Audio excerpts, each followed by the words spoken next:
I was elected as the district Rotaract representative, and like instantly.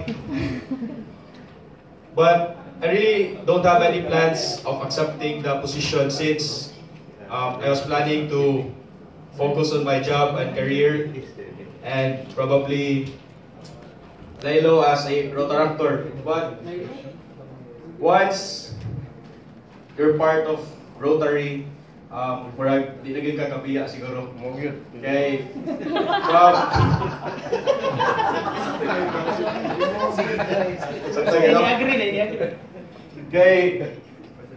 From strangers, we became family. And also there were several reasons why I accepted this position. Bisag I know physically, financially, mentally, tanan, draining kayo. But there were key persons that made me agree to accept this position. One of which is our very own district governor nominee, Tita Mean.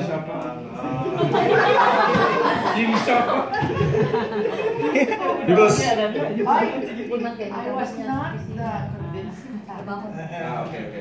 yeah, but when Tita Mean called me and told me na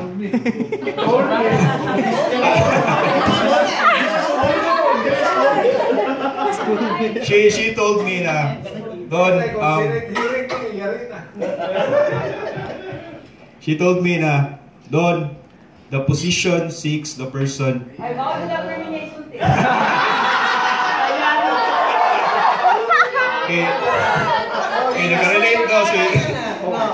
Nakarelate daw si Tita Mean when she was also called to run for district governor nominee.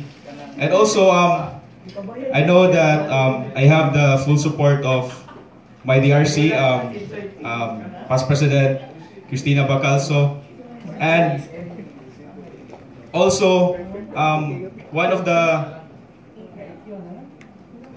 factors that made me decide to accept the position is the support from my fellow Rotaractors.